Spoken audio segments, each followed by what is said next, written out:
Good morning children. Welcome back to your geography classes.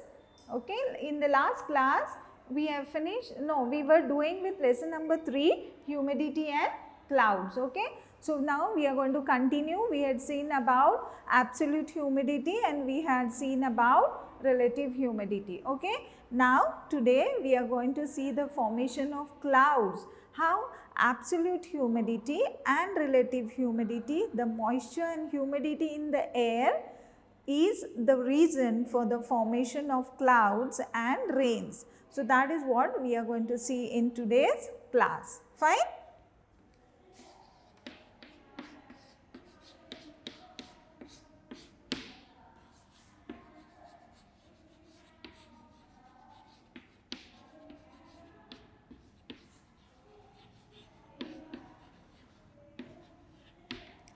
Okay, so we are here on lesson number 3 of geography. Fine. I hope you remember what I had spoken about humidity in air. We had spoken about two types of humidities, absolute humidity and relative humidity. I told you absolute humidity is measured grams per cubic meters. Relative humidity is the total percentage of air present in the environment. Okay, see, I repeat again, the amount of water vapor present in the air, it can be expressed in percentage, okay, or at the same temperature. At the same temperature, the amount of water vapor in the air is known as relative humidity and it is always expressed in percentage. You have to remember this. Okay, we had seen the activity also of the sponge, the saturation point of air, that air can hold a particular amount of water or humidity and moisture into it. When it is more than that, we saw that the water from the sponge started trickling down. Same way the clouds and the air also has a saturation point of holding capacity of the air. So with that reference, we had seen about absolute humidity and we had seen about relative humidity. Now today again we take another activity. With that activity we understand how condensation and sublimation takes place, and because of that how clouds are formed and what are the different types of clouds. Okay, now we'll just see here. See on page number 19, you have here these two activities which I am going to read and make you understand what is the concept. Fine. Now see, on the basis of examples given above, tell which air is saturated. Now there, what will happen if the temperature of saturated air at 20 degrees Celsius drops down to 10 degrees Celsius. So whatever saturated air is there at 20 degrees Celsius temperature and the temperature drops down to 10 degrees Celsius, then what will happen to the saturated air? What will happen? Relative humidity of air will automatically increase. So remember this, when the temperature falls, the relative humidity will increase. As and how the temperature starts falling as you go to higher altitudes. Always when you go to higher altitudes, the temperature keeps on decreasing. As you move from the equator towards the poles, the temperature keeps on decreasing. So as the temperature keeps on decreasing, what happens is relative humidity of air keeps on increasing. Okay, so that is the reason why when the temperature decreases, relative humidity increases. Okay, now the amount of water vapor changes in the air according to the difference in temperature. Okay, so the amount of water vapor, you know what is water vapor? The amount of water vapor, okay, that is when the water is evaporated due to heat. So uski bhaap ban jati hai, steam, gas. So once that water vapor changes according to the temperature. Same way as the temperature changes, relative humidity also will keep on changing. Remember this, okay? As the temperature decreases, relative humidity increases. Okay, see, if the temperature decreases, comes down, relative humidity will always increase. Remember this. Fine? Now, relative humidity is more in the mornings, because why? Mornings the temperature is less, and at night. So, always you will find that relative humidity is always high in the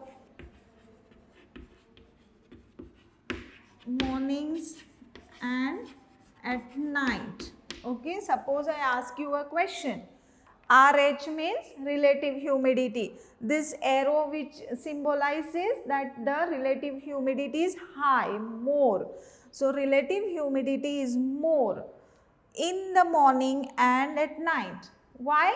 Because when in the morning and at night the temperature is low, because the sun has already set. Here the sun is just rising. Yes or no? You are not receiving direct perpendicular rays here of the sun. When the sun in the afternoon, at 12 o'clock the heat is more. In the morning the heat is less. So evaporation, the process of evaporation is slow. At night also the process of evaporation is slow, because the sun has already set and the heat is less. So the temperature is less. So when the temperature is low, relative humidity is high, and same way in the morning the temperature is low, at night also the temperatures are low. That is the reason why relative humidity is more. Okay, so that's the reason. Now, near the coastal areas, now at higher altitudes, always when the temperature is low, always in higher altitudes you will find relative humidity is more. But near coastal areas, Samudra Kinare, where all the sea is there, near coastal areas the relative humidity is more, and so the air is moist. Okay, because in coastal areas you will find more of temperatures and all the area is surrounding by water. So evaporation keeps on taking place. Suppose you, because always this relative humidity also depends on land and water, on the area of land and water. Where there is more land, you find that evaporation is less because there is no water. But in coastal areas there is more water, and that is the reason why in the afternoon, as the temperature increases, relative humidity will decrease. So, here you will see that in the afternoon what happens? Afternoon temperature here will be increasing. So, relative humidity will be decreasing. Okay, that is the opposite concept of this. Why? Because the temperature is high here. So, relative humidity will be low.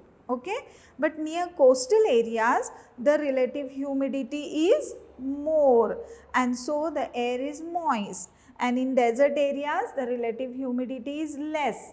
Now see again, you find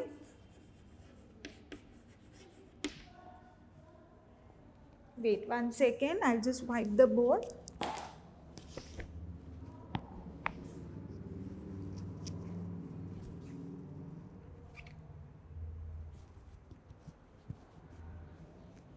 So this is clear to you, no? I will go for another example, okay? You can write down somewhere and keep, so that now you have coastal areas. And here you are having desert areas.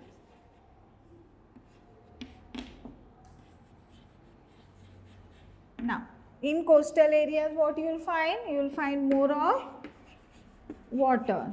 Yes, in desert areas no much water is there. That is the reason why here also the temperatures will be high, and here also temperatures will be high. So when temperatures are high, relative humidity is less here. Why the relative humidity is less here? Because there is no water, and so no water vapor all the time. So relative humidity will be less. Whereas in coastal areas, relative humidity is high. Okay, so temperature is high, relative humidity is high here. Why? Because of evaporation taking place, because you find more of water here. All the coastal areas, the peninsular areas surrounding by water, the Arabian Sea and the Bay of Bengal. So all the coastal areas from Goa, Konkan region to some part of Karnataka, and then you will find some part of Karnataka, that is Mangalore and Hubli, Mangalore and these areas. Then you will find all of Kerala, Tamil Nadu, Orissa, West Bengal, all these areas will be into coastal areas, Lakshadweep, Andaman, Nicobar Islands, all this. So there you will find relative humidity to be high. You sweat a lot and you will feel sticky sweats all the time in the climate. When the climate is hot, you just feel very sticky, you need to drink lots of water, you start sweating. Okay, and here also in the desert areas, though the temperature is high, you sweat, but relative humidity here is less, so you don't feel that stickiness. Okay, you don't feel that stickiness here. The air is dry. Here the air will remain wet. Okay, so that's the difference. Fine. Now we will see what is the meaning of condensation and sublimation.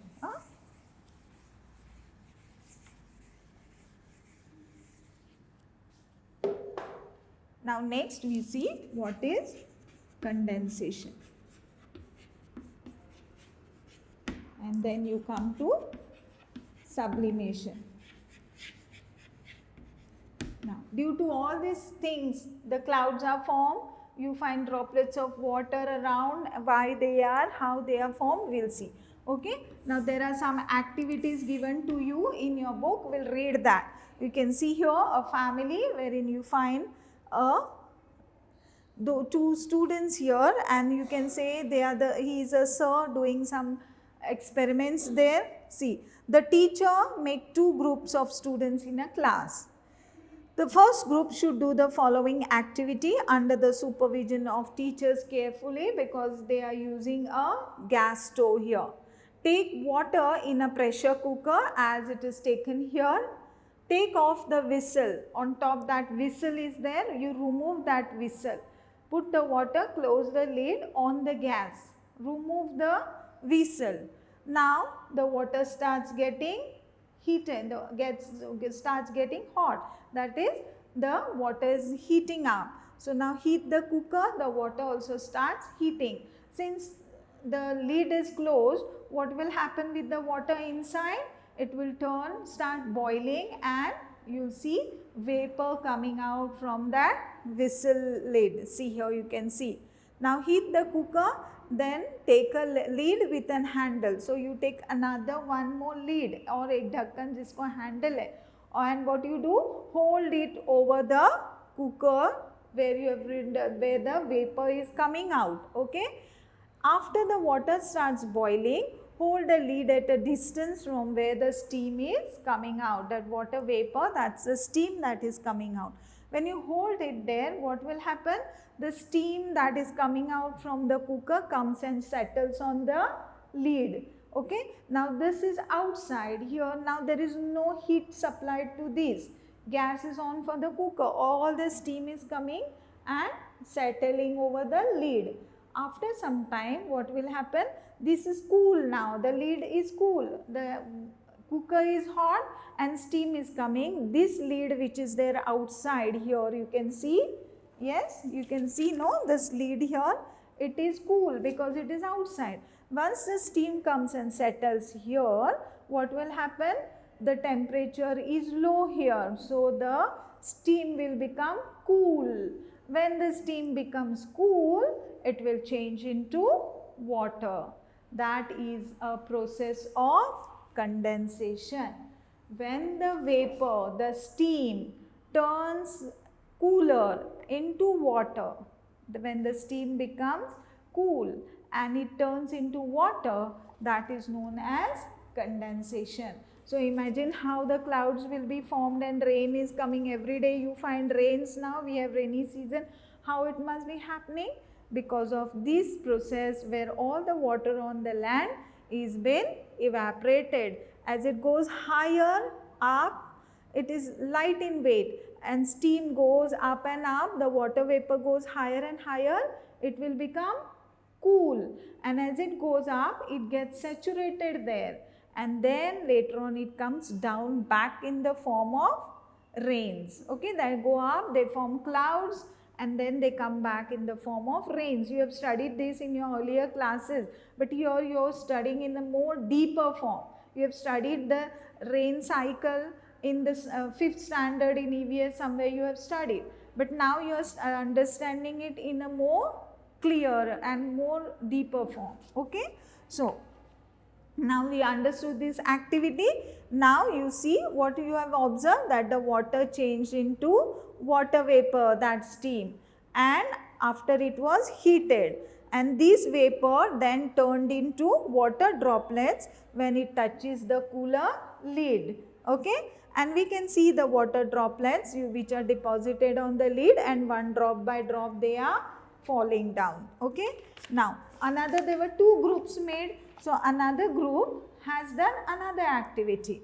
Okay, now see, the other group should carry out the following activity. Here, take a glass with flat bottom. You see they have taken a glass. Put some ice cubes in it. So they have put ice cube. वहाँ पर उन्होंने cooker में डाल के गरम किया था. यहाँ पर कोई गरम नहीं किया है. उन्होंने सिर्फ ठंडा ही, they have kept it like that only. See, put some ice cubes in it. Now keep this glass in a room for 2-3 minutes at normal room temperature. You are keeping it for 2 to 3 minutes. After some time, what will you see? That you will see droplets of water on the outer surface of the glass. Now, this suppose is a glass and I have put ice cubes inside. So all these surfaces become cool now. Yes, but outside temperature which is there in the room, that temperature is acting on this outer surface of the glass. And what happens is that whatever coolness is there, that cool has turned into water. The temperature outside is more and inside is less. So this temperature has made that steam melt into water, turn into water. Okay, see, and after, when the water vapor in the air comes in contact with the cold surface, condensation takes place, and these droplets form on the outer surface of a glass. In the first activity, the steam from the cooker cooled and condensed into water droplets. Second may the vapor in the air, outside surface in the air, condensed into water droplets. Okay, so we have seen what is condensation. Now I'll give you understand the meaning of condensation. It is the process. You can mark whatever I am writing there, you can mark in your textbook itself as define condensation, define sublimation. What do you mean by condensation? What do you mean by sublimation? You can understand that. Okay, because I am writing here the process of, you can mark that in your textbooks. The process of changing of water vapor into water vapor in the air. Okay, into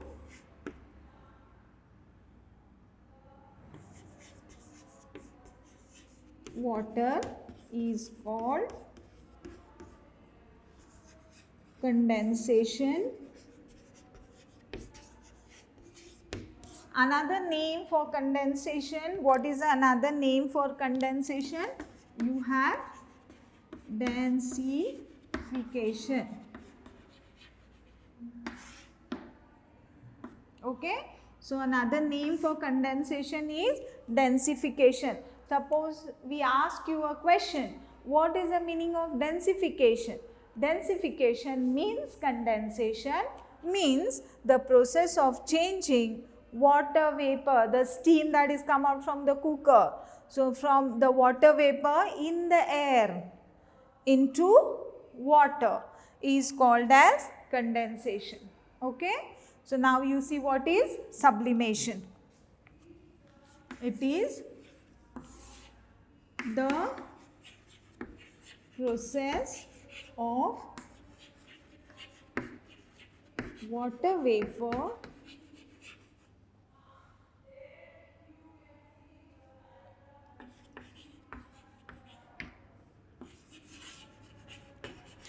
changing into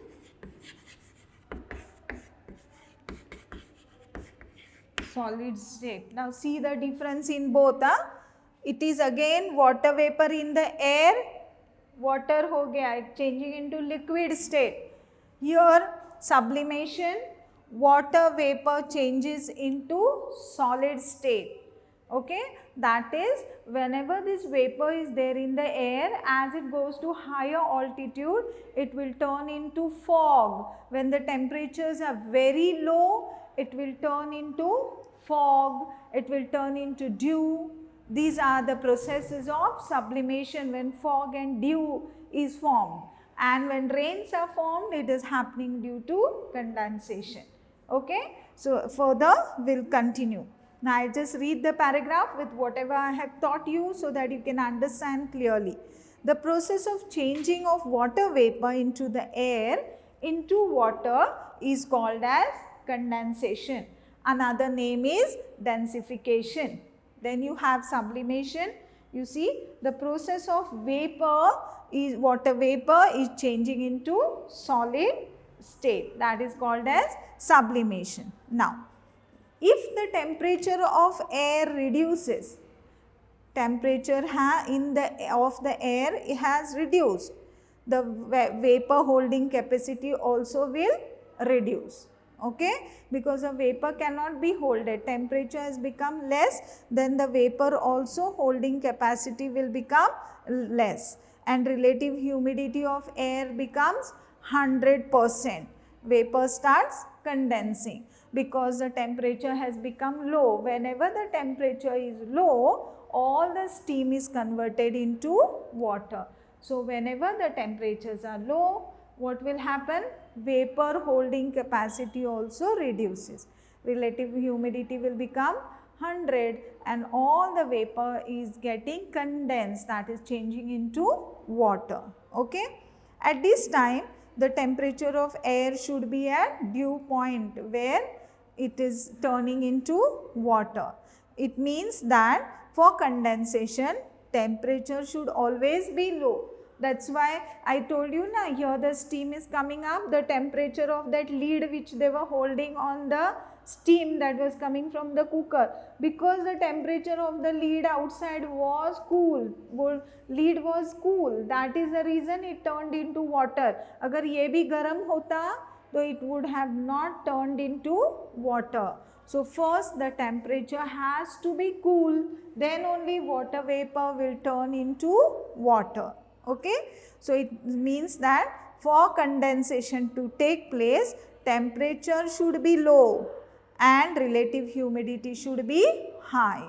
That is, there should be more vapor in the air. Then if there is vapor in the air and temperatures are low, then that vapor will get condensed and change into water. So relative humidity is high, मतलब हवा में ज़्यादा पानी है, moisture जो है that is there more. That is why the relative humidity should be more, temperature should be low, then only all that humidity will change into water because of low temperature. Okay, and this condensation process takes place. So in a free environment, condensation of vapor in the air occurs around fine particles. Now we saw the process of cooker and the lid, but when we are into this environment of ours, in the environment you must have seen in the science experiments, when you find a ray of sun coming down, okay, you will find that when you see that ray, you will find lots of dust particles. That means the composition of air is made up of lots of dust particles and fine particles which are present now all around us. Yes or no? So when the condensation takes place, what happens? See, the vapor in the air occurs around these fine particles. So all the water droplets gets collected around these small fine particles in the air, okay, and that is how it will get collected. Dew, frost and fog are formed, are the forms of condensation at ground level. So at ground level where we are, not at higher altitude, at ground level, whenever condensation takes place, all the drops of water, all that water droplets are formed around the particles which are there into the air, and then you get dew, you will get fog and you will get frost, okay. And where you will find these? At the ground level. At a higher altitude, when you go to Himalayas and all, you will find snow. Do we find snow here in Pune? You won't find, but when now as soon as winter season come, we will find lot of fog, you will find frost, lot of dew. Why it is? Because of this water vapor which is there in the air and temperature becomes cool. So that all vapor will melt and turn into water, and where will this water go? They will form around those dust particles in the environment, and then you will get fog, you will get frost, you will get dew, which you can see in Pune. But as you go to higher altitude, and those time in Shimla, in Himachal Pradesh, Himalayas, you will find snow is there. In Kashmir, you will find snow forming and snowfalls happening. It's due to these processes that take place. That is, sublimation will start taking place, that water vapor will change into solid state, okay, after condensation. So that is how the fog, dew, snow, rains are formed, okay. In the next class, we will continue further and get more details about the different types of clouds and how clouds are formed, okay. Till then, take care of yourself and see that you are reading up and writing down whatever you can. Whatever we have done today, see that at home you are going to revise. Fine? Thank you. See you in the next class.